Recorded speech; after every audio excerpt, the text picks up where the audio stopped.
Welcome back, everyone, to another dicondissectional production hosted by Deathstroke9. Today we're going to be reacting to a song whose name I can't pronounce, but we're just going to call it Ritual. Yes. Well, that's backwards, but yes, Ritual. All right. Welcome back. This is the final part of Tales from Topographic Oceans. This has been such a ride, and I don't really want to say much because I just want to get back into it. But if you're new here, we're going through the album, so you might want to go back to the first video. I think I'm going to turn it into a playlist. I think I'm going to do that from any full album I do from here on out, is just make a playlist for it, as opposed to making playlists for each individual band and putting every song I react to by that band in that category. I'll like make playlists based on the albums that I do and stuff like that. We'll see what happens. All right, anyway, yeah, I'm excited to check this out. Thank you all for joining me. I just got finished recording part 3, so we're just gonna get right into this one. Now, if I'm not mistaken, the name is French. The last word looks French. Let me check. Okay, did someone translate it in here? Yes, it does. Okay. This translates from French to "We are from the sun." And also, that is a really cool image of the sun. Wow. That's really evocative. I don't know why, but I really like the, the flares coming off the sun itself and the moon. All right, anyway. Let's get into this. 3, 2, 1.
Love that guitar.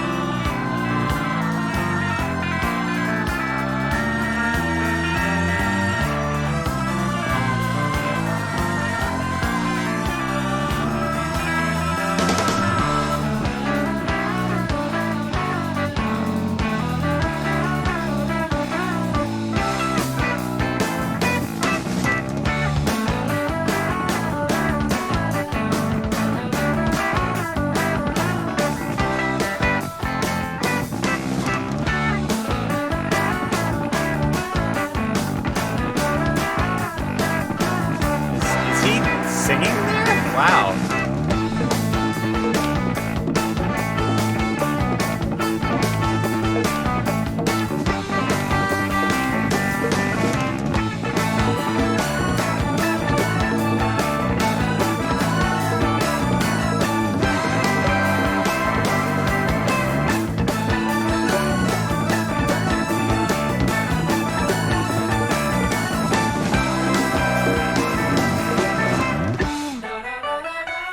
He is singing.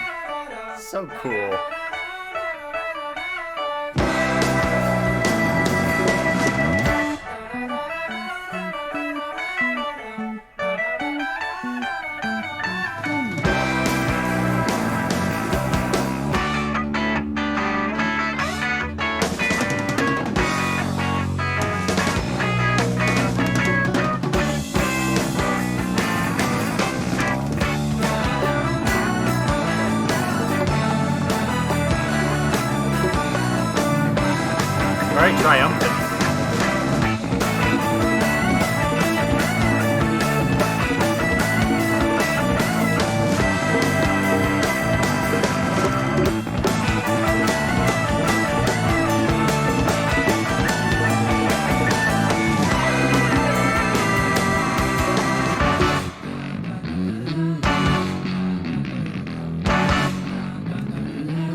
Wait, what is that? Wait.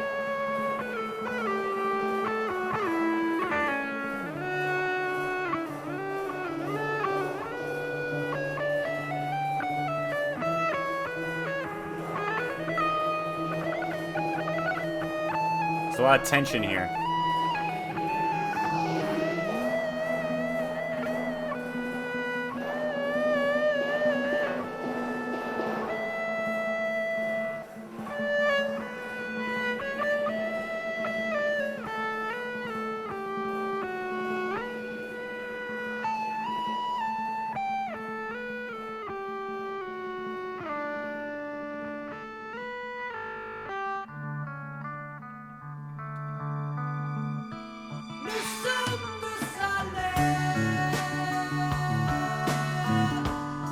So pretty.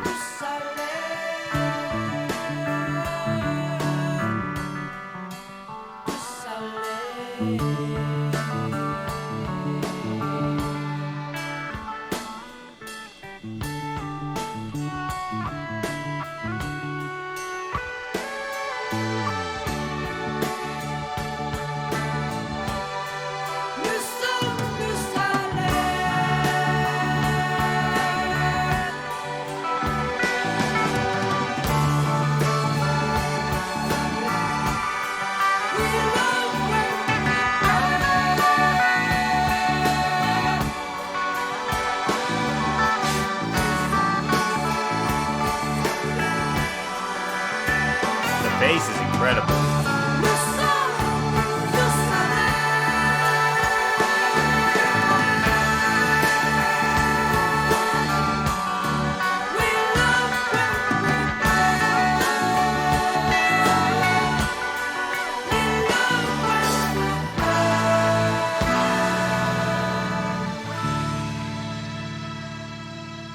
Open doors, we find our way. We look, we see, we smile. Surely day breaks cross our path, and stay maybe a while. Let them run, let them chase, let them have the tweet. Constant doors with open eyes, as life seems like a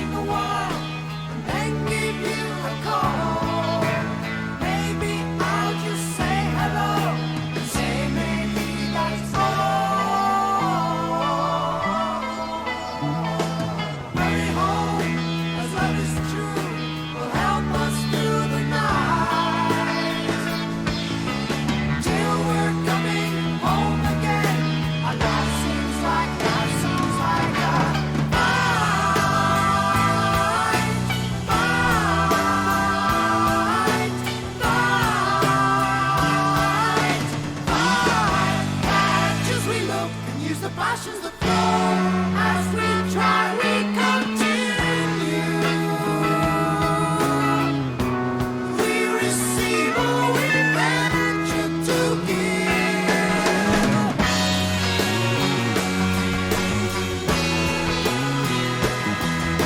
Wow. That's an awesome lyric.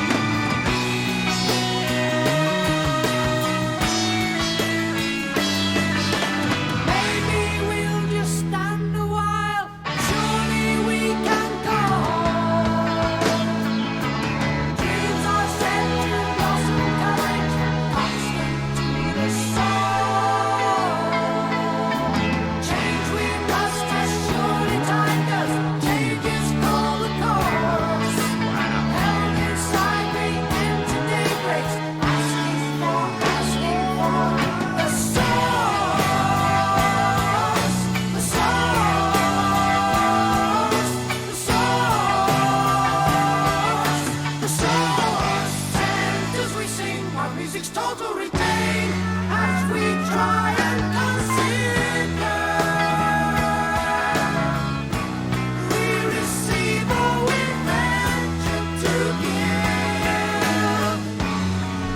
Sorry. It's the only time I'm going to pause it. It's interesting. This song so far has been like the most quote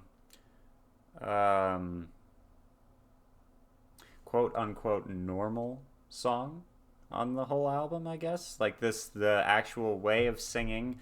I mean, he obviously mixes it up every little bit, but like the bass line and kind of a consistent sound, it's interesting. I like it. It's so far, and we left that last song on like Oh, it's difficult for me to explain it. Wow. I'll try. Let's see where it goes. I'll talk about it more when we finish. Let's keep going. We're not even halfway done yet.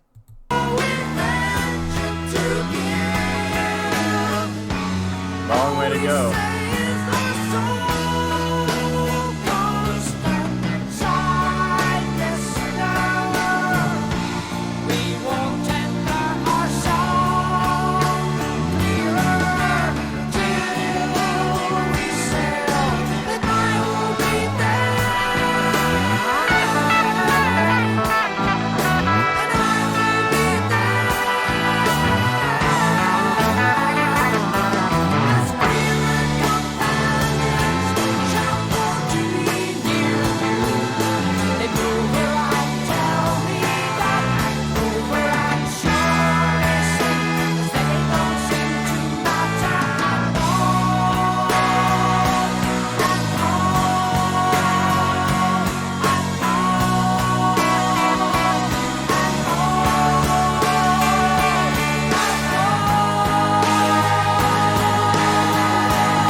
Wow, this is energetic. Let's go.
What the hell?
That made me uncomfortable.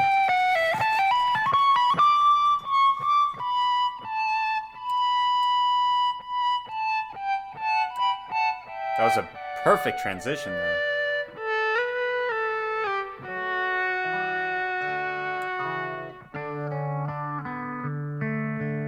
I'm assuming that was the ritual, huh?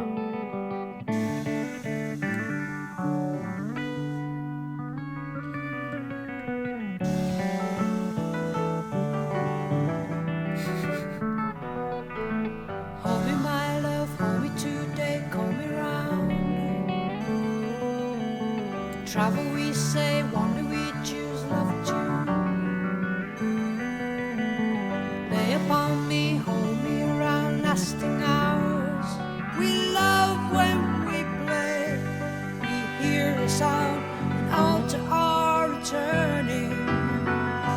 We drift the shadows and course our way back home.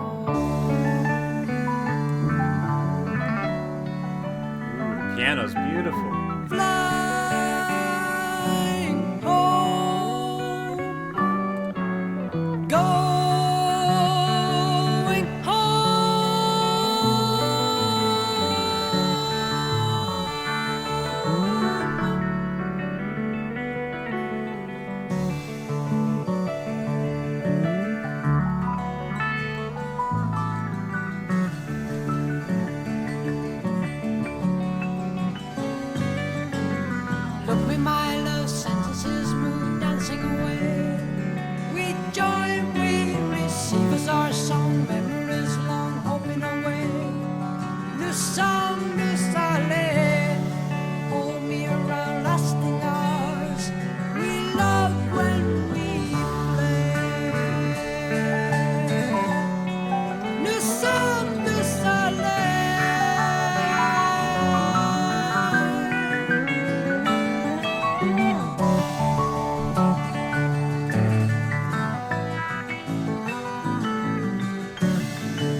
Love that guitar.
Is that the end?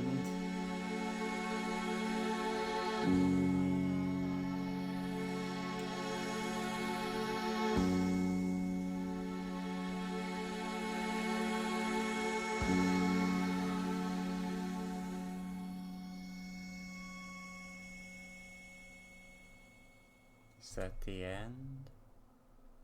If we come to the conclusion. Is it all over? Oh, there's another album I'm going to be doing very soon. Actually, wow, there's a bunch of good albums here.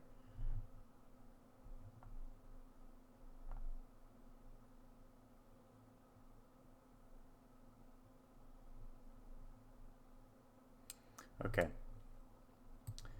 First of all, I want to thank you all for introducing me to this. Second, I want to thank Yes for creating this. Third, I want to ask what the heck was going on when the ritual was happening and there was that, I don't know what type of noise that was. It was a specific noise. Sounded like a noise you'd hear at the dentist's office or something. It was very, it was like sent shivers down my spine over and over and over again. Fun times. Wow. What an ambitious album. Alright, I quite enjoyed it. Definitely an experience album. Like one that I probably would listen to less frequently than Close to the Edge. But one that I, like, if I had, I don't know, an hour, 2 hours of time, turn off all the lights, just have headphones on, or put speakers on, or something, just listen, you know, just be like, listen to the whole thing all the way through, just experience it. I think it's definitely an album that is an experience. So yeah, there's that. Then let's see what else we have here. So, what are the comments under this?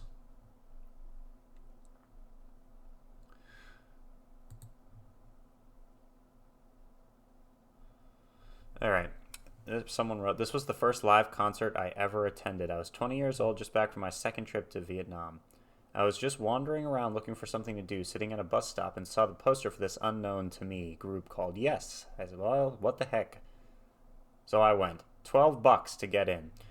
By the time they got into the second movement, I had no idea where I was, who I was, or even what planet I might be on. I'd never heard anything like it since. I mourned the passing of the band when John left.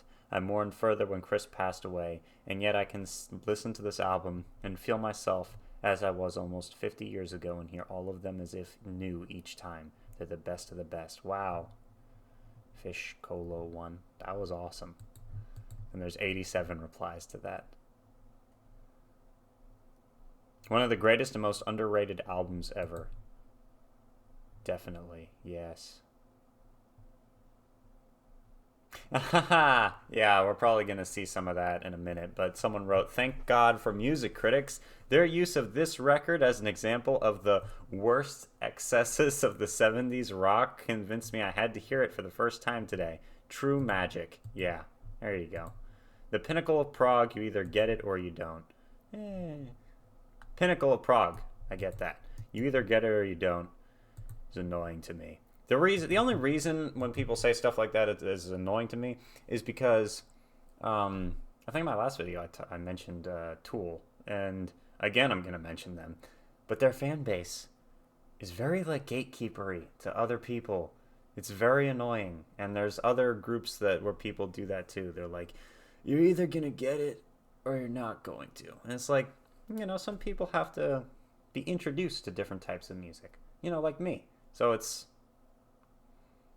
yeah, I'll see someone in the Tool fan base respond to someone saying, "Oh, this is kind of weird," or just some innocent comment like that, and they'll be like, you have no idea what you're talking about. You have zero intelligence, and you don't understand the incredible lyricism and the polyrhythms and the time signatures and the Fibonacci sequence and all the complex math that went into making this, and they'll go on and on and on and on, right? It's just, I don't know, it's annoying because it would turn off a new fan, I don't know. Anyway, I'm talking about something that is definitely not directed towards me, so let's just continue. Yeah, I quite enjoyed this entire album. My favorite part is probably the first and second, I guess, as he put it a few minutes ago, movement. Side 1 and side 2 were probably my favorite parts. Side 2 might have been my favorite in the entire album. Side 3 was awesome as well. Side 4, let me think about it. So side 4 had this, like I said, there was a part that made me super uncomfortable, just because of the exact noises that were being used, and I don't know exactly why. It might have triggered something. I don't know what. Yeah, it was interesting. So I didn't love that. But when you're listening to music, you can't feel comfortable all the time. And then, yeah, it almost reminded me of when I listened to Genesis's album. Which album?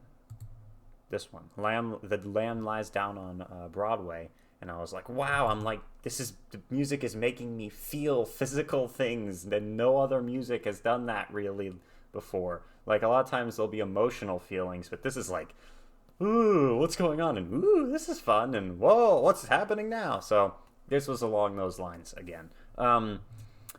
I quite enjoyed it, and now I have so I had an idea of what everything meant to me in parts 1, 2, and 3, and it all kind of is thrown out the window here at this ending, which maybe is just like bringing it all full circle, or who knows. My favorite part of this, though, I really liked the kind of change of pace at the beginning, where it felt a little bit more like a normal song. Open doors, we find our way, we look, we see, we smile. Surely day breaks across our path, and stay maybe a while. It's all very carefree. And it's like, this sometimes feels like this should be the real meaning of life, Let them run, let them chase, let them hide between. Constant doors will open eyes, as life seems like a fight, fight, fight. Maybe I'll just sing a while, then give you a call. Maybe I'll just say hello and say, that's all. It's so much more carefree. Hurry home, love is true, and it's revolves around love, as opposed to hate or fighting or aggression or dissonance or negativity. As I've said many times before, I like a lot of negative music. And Yes is like such a perfect counterpoint to that, and I love them for it. It's so cool how uplifting Yes music is. And I really can't think of a single song I've heard by them that... What was the one that I did? Machine Messiah was a little bit heavier, I think. Is that the name of that song? I could be wrong about the exact name of it. That one, I think, and that was a different, I guess, variation of Yes as a band. And even then, there were uplifting parts of that song. There was just more, I guess you could call it almost diversity in the music. But, yeah, whatever. Anyway, my point is, very happy, all of it. I love it so much. And you go on such a roller coaster, and it's like they're opening doors to show you the entire universe at your fingertips. And this entire part right here, I really like this part. I think. Let me find it. Yeah, this. Maybe we'll just stand a while. Surely we can call. Dreams are said to blossom courage. So dreams motivate people, which brings courage. Constant to the soul. Change we must. We must change. Just as surely as time changes, right? Just as surely as time does. Changes call the course. You know, a river isn't straight. Makes it, the course is changed over time. Held inside, we enter daybreaks, asking for the source, which I believe is a is a callback to what happened earlier. Sent as we sing, our music's total retain. As we try and consider, we receive all we venture to give. That is just beautiful, so beautiful. We receive all we venture to give, and I think that's true in so many different aspects. Like there are so many ways that is true. I guess that would be what some people might call karma, maybe a little bit, something along those lines. But anyway, he's just saying, you know, when I read the Bible verse, do unto others as you would have them do to you. I mean, the golden rule, right? That's kind of that right there.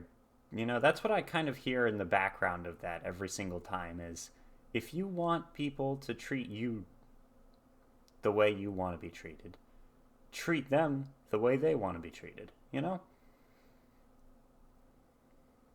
Just try to help people and be respectful of other people, you know? No, I mean, we're all humans here. No matter what our differences, all humans here. All we say is our soul. I'm sorry, this is giving me a lot of these high philosophy thoughts. So, yeah. Deep thoughts with deep voices, yeah. All we say is our sole constant sight listener. We won't tender our song clearer till we sail. Then I will be there. And I will be there, as clearer companions shall call to be near you. They move around, telling me that move around surely sing, as they don't seem to matter at all. So, in typical Yes fashion, the lyrics get a bit...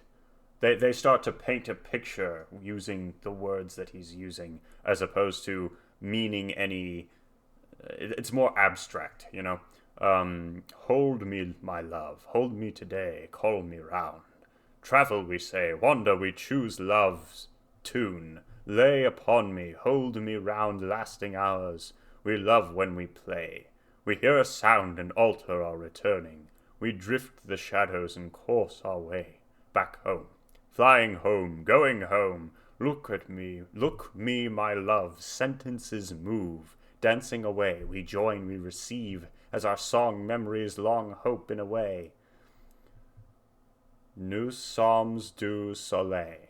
Hold me round lasting hours, we love while we play. Now, if I was to try to pronounce this, I would end up saying something like Nous Sommes Du Soleil. Solil. Yeah. So I would be wrong, is my point. Okay. Let's see what Wikipedia has to say about Yes, Tales from Topographic Oceans. Thank you so much for joining me, by the way. If you're new to the channel, consider subscribing. But here we go. This is the sixth studio album by English progressive rock band Yes, released on the 7th of December, 1973 by Atlantic Records. Yes frontman John Anderson devised the concept album during the band's 1973 Japanese tour when he read a footnote in Autobiography of a Yogi. Autobiography of... Interesting. That describes 4 bodies of Hindu texts about a specific field of knowledge, collectively named Shastras. I don't think I can pronounce any of these things, but let me see what we've got here. It means that which is heard, that which is remembered, the the ancient and old, and it refers to numerous and varied scriptures pertaining to any of several esoteric traditions rooted in Hindu and Buddhist philosophy. Huh, that's very interesting. After pitching the idea to guitarist Steve Howe, the two developed the album's themes and lyrics that took shape as a double album containing 4 side-long tracks based on each text. The album was negatively received by keyboardist Rick Wakeman, who disagreed with its structure and elaborate concept and felt unable to contribute to the music that had been written. It is the first Yes album to feature drummer Alan White, who replaced Bill Bruford in the previous year. Sorry about someone coming downstairs just now. Let's continue. The album received mixed critical reception and became a symbol of alleged progressive rock excess with its detailed concept and lengthy songs. However, it was a commercial success. Wow. I did not expect this to say that. Wow. Becoming the first UK album to reach gold certification solely based on pre-orders. Oh. That's like current video game. That's like how... So, I could talk about that for a while. I used to be way more into like video games. At one point I wanted to like make video games for a living. But yeah, the actual industry is just so filled with all these manipulative marketing techniques. One of which is hyping up a game and then letting people pre-order it. Then they get the game and it's not complete, or it's buggy, or it's messed up in some way, or it's just, it was this big grand concept, but it's filled with bugs, crashes all the time, and just doesn't work, And so they make a lot of money from the pre-orders, and then the people playing the game have to tell them what's wrong with it so that they can fix it in later updates. So technically you're paying for the privilege of being a playtester. Which is why I always wait until a few months after the game's actually released before buying a game. A great example of this would be the Cyberpunk game that just came out a little while ago. And the gaming community tore that to shreds when it came out. People are getting mad about it, just like they got mad at microtransactions, which are also another thing that's been very important. But anyway, all that's off topic. Let's continue. They supported the album with a 5-month tour of Europe and North America, the largest in the band's history at the time, and it featured the entire album performed live. That's incredible. That's so cool that they could do all that live, Like, that is awesome. It was reissued in 1994 and 2003. The latter include previously unreleased tracks. And then Steven Wilson remastered it. Wow. He's everywhere. I want to listen to more Porcupine Tree. And another group that I'm interested in checking out is a group called Opeth, but I'm not sure if anyone here would care too much about them, so I might look it up on my own or make a video on it and like say in the video, hey, I'm looking into this band for myself. I don't know if any of my current subscribers would care much for it, but we'll see. I want to see what... Let's see. Ooh, I like this. There's a lot of stuff here. All right, let's see what we have. Sorry, this is going to take a while. Thank you for joining me, by the way. Tales from Topographic Oceans contains 4 tracks or movements, as described by Anderson, that range between 18 and 22 minutes. The lyrics were written by Anderson and Howe, and each band member is credited for composing the music. Its liner notes feature a short summary written by Anderson of how the album's concept is expressed in a musical sense. The revealing science of God is based on the Shruti class of Hindu scripture, which are scriptures that are directly heard or revealed. Regarding the title, he said, it's always delicate to start talking about religious things. The track should have just been called The Revealing, but I got sort of hip. The track was originally 28 minutes in length, but 6 minutes were cut due to time constraints of a vinyl record. His guitar solos on the track, performed on a Gibson ES-345, were influenced by his belief that Frank Zappa performed lengthy solos because the audience wanted it. I was thinking at one stage, I'll do that, they'll love it. Okay.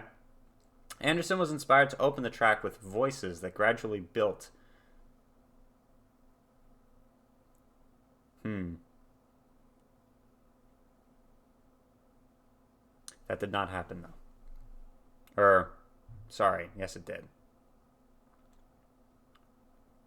Yeah, it's a form. It's a The Gregorian chant is central tradition of Western plain chant, a form of monophonic, unaccompanied sacred song in Latin of the Roman Catholic Church. All right. All right, we already read about a lot of this stuff. Let's see what reception. Early reviews. The album received a divided reception from music critics. Robert Sheldon for the Times described termed the music as rockaphonic, and selected The Ancient as a piece of music that will be studied 25 years hence as a turning point in modern music. Wow. All right. I like that so far. The Guardian thought Anderson's high-pitched and carefully modulated voice seemed at ease and controlled. Yes, definitely. Steve Peacock reviewed the album and a live performance of it for Sounds using the headlines Wishy-Washy Tales from the Deep and Close to Boredom. Boo! Well, each their own, but yeah. That is I can see that though. In his negative review for Rolling Stone, of course Rolling Stone gave it a negative review. Gordon Fletcher described the record as psychedelic doodles and thought it suffered from over-elaboration compared to more successful songs on Fragile and Close to the Edge. He complained about the album's length, the guitar solos on The Ancient, the percussion section in Ritual, but praised Wakeman for his stellar performance throughout and believed the keyboardist was the most human of the group. He singled out the acoustic guitar section from The Ancient as the album's high point. Okay. Interesting. I can see that, though. I can see where people could say it's over elaborated. You know, like there are no. It's an album of music that to me is an experience. Probably not something I'm going to listen to for a couple of years, but then I'm going to come back to it and be like, man, this is so cool. This is incredible. And then, you know, I'm going to move on to other things and come back to it, where Close to the Edge might be something I listen to on almost a monthly basis, you know? It's a masterpiece. That's a lengthy masterpiece. It requires you to actually sit down and get into it and kind of know what you're getting into before starting it. So anyway, Chris Welch reviewed the album for Melody Maker and wrote, "It's a fragmented masterpiece assembled with loving care and long hours in the studio. Brilliant in patches, but often taking too long to make its various points, and curiously lacking in warmth or personal expression." He thought Ritual being the first enjoyable moments of the entire album, where Alan's driving drums have something to grip onto and the lyrics of La La La La speak volumes. But even this cannot last long, and given the performance live once, and cohesion is lost once more to the gods of drab self-indulgence. Well, don't entirely agree with that, but whatever. For New Musical Express, Steve Clark, who had listened to the album for 2 months and saw the band perform the album live once, declared the album a great disappointment, coming from the strength of Close to the Edge, and notes the color and excitement that the group usually puts in their albums was missing. He thought Wakeman's abilities were restricted, and a lack of positive construction in the music, which too often loses itself into a wash of synthetic sounds. The guitar adopts the same tone as the keyboards, which bored Clark, but Anderson was praised in helping carry the music through with his frail, pure, and at times very beautiful voice. He concluded with hope of Yes making a return to real songs, which demonstrate their musicianship better. Okay.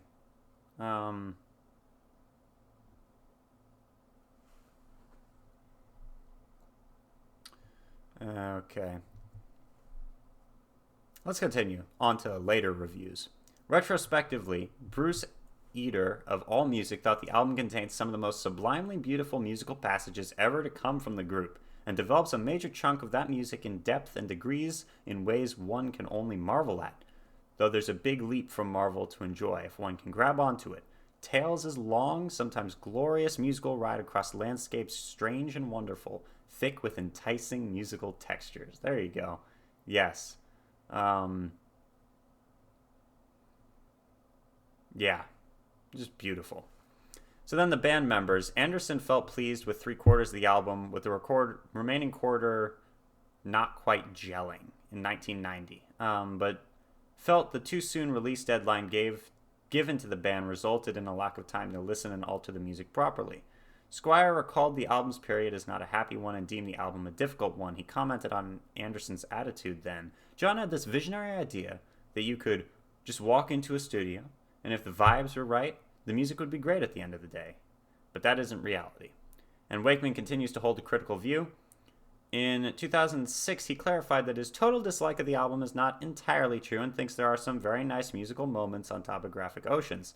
But because of the format of how records used to be, we had too much for a single album, not enough for a double, so we padded it out, and the padding is awful, but there are some beautiful solos. One of the most beautiful melodies, and deserve to be developed even more, perhaps.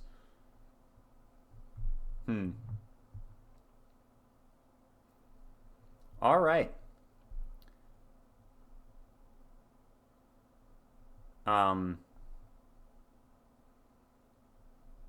Thank you all for joining me. What is this? No, okay, not what I'm looking for. I'm trying to see if there's... did someone say that there's like an extended version or tracks that weren't released before? Can't find anything. All right. Wow, this actually peaked in the UK albums chart at number 1 and number 6 in the US Billboard Top 200 chart. So, yeah. Certified gold album. Loved it. This video is now too long, so thank you all very much for joining me. Incredible album all around. Let me think. Yeah. I really enjoyed it. It was such a journey and an experience, and I'm glad I got to go on it. And can't wait to go on it again. I will see you all soon. Deathstroke 9 out. Stay tuned for more videos.